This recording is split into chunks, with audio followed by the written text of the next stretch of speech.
minor with the third in the bass. Cool, huh?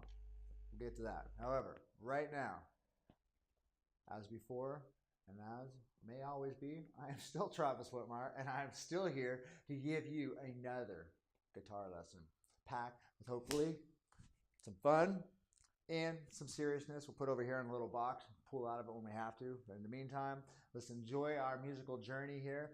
And to enjoy that, we need to know some things. So we've touched base on some great things already. Parts of guitar, how to hold a guitar and a guitar pick.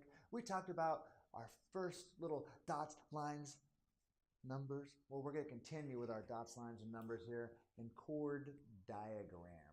A chord diagram, it's basically how we transfer information from a piece of paper or a static image of sorts, usually, and we take and we put that information onto a guitar so we could play something like that cool F minor chord. How do we do that? Well, that we practice a while because it's got a little finger stretch, but I can show you an easier chord, and that's going to be this one right here. This quite possibly may be the most commonly played guitar in the history of all guitar playing. It might quite possibly be the first chord that most everybody learns because they're probably not learning an F minor with a third in the bass. But this C chord is gonna come in handy. You're gonna be able to play cowboy chords. You're gonna be able to play some, I don't know, maybe even get crazy and do some punk rock with it. Whatever you like. However, how do we get there? That's what's more important. And looking at this diagram, chase it, follow it, where to go. It's around here somewhere. Anyways, that diagram is representative of a guitar going straight up and down. I don't know if we can squeeze it all in there. If I could shrink my guitar down a little bit. Well, we have lines going now across, and we have lines going down. So if we look at the chord diagram, we're going to see something that is similar, although a much smaller, less interesting looking version than a maple neck finger Stratocaster. I got one on your chord diagrams. However, we do have lines that go up and down, and those are the strings. So if we're looking at the chord diagram, as we look at it, and we look at the left side, that's going to literally be this big voluptuous string here on the end. And then if we look at the other side, we got Mr. Skinny over here, voluptuous to Mr. Skinny. That's going to be on the far right. So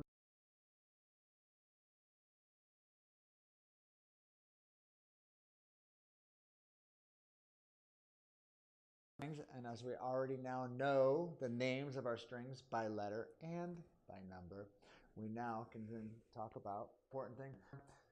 The guitar tilted 90 degrees going straight up and down, strings from left to right with the lines going vertical, which represents the frets, the metal wires that we fell in love with in our last lesson.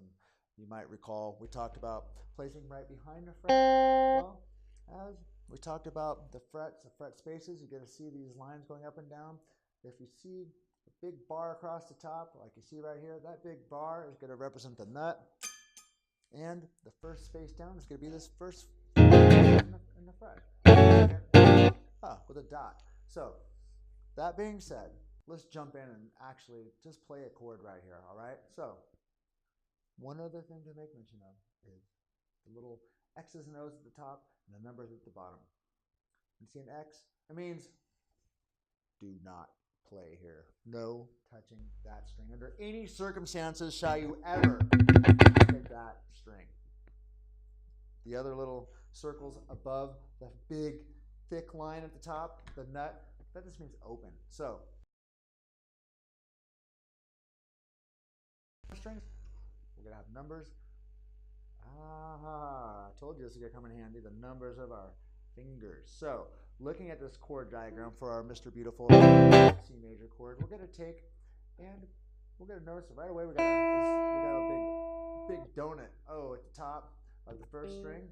So that's going to be played open. We're going to take, and if we look, we see a number 1, first finger.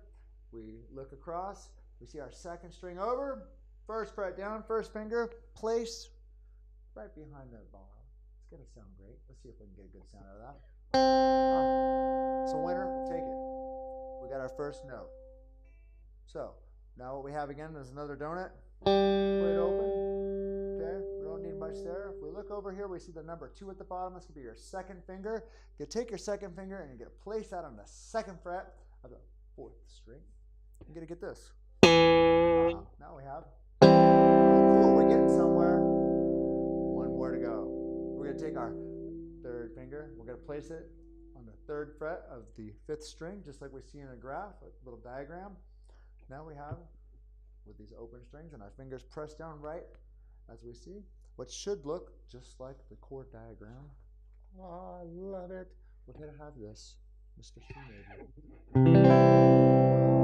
want to get extra crazy, we can. Right back to where we started, Mr. C. Thank you. That is how we get through this crazy world of chord diagrams. Hope you enjoyed it. Awesome to have you here. And like always, see you later, alligators in a wild, crocodiles. Crazy chord. Which one's it gonna be? A diminished. Half diminished, actually, sorry. It's not my favorite, but we put this one in here. Cool. See you later.